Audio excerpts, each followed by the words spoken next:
How does transverse myelitis cause bladder problems in Ms.?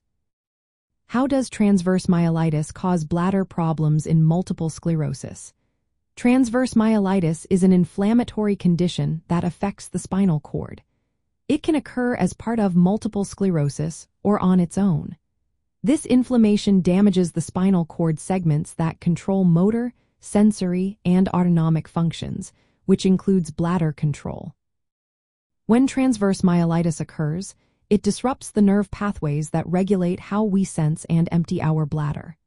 Specifically, it affects the neural circuits in the spinal cord that coordinate communication between the brain and the bladder. During the acute phase of transverse myelitis, the bladder can become paralyzed. This means that a person may not feel when their bladder is full, leading to urinary retention. This can result in overflow incontinence, where urine leaks out because the bladder is too full. As the spinal cord begins to recover, bladder reflexes may return. However, these reflexes can become abnormal or uncontrolled.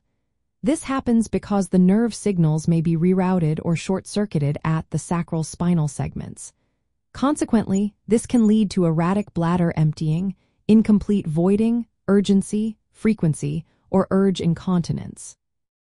The bladder dysfunction seen in transverse myelitis often parallels the severity of motor function recovery in the legs, both functions relying on the same spinal cord segments. Patients who experience poor recovery in their leg function often continue to have bladder problems. In contrast, those who regain good motor function tend to have better bladder control. Common bladder symptoms include increased frequency of urination, urgency, difficulty starting urination, incomplete emptying, and incontinence. While some of these symptoms may improve over weeks to months, they can persist long-term in certain individuals.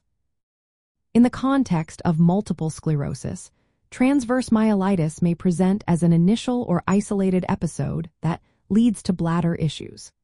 Since multiple sclerosis involves demyelination and inflammation in the central nervous system, including the spinal cord, episodes of transverse myelitis contribute to neurogenic bladder dysfunction in Ms. patients. Managing bladder problems in both transverse myelitis and multiple sclerosis involves careful monitoring. Urodynamic studies can help assess bladder function.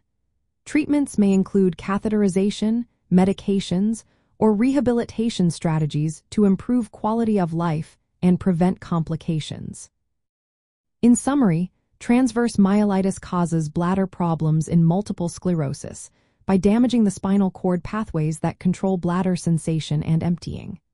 This leads to neurogenic bladder dysfunction, characterized by urinary retention, urgency, frequency, and incontinence. The extent of these bladder issues depends on the level and severity of spinal cord inflammation and correlates with motor recovery.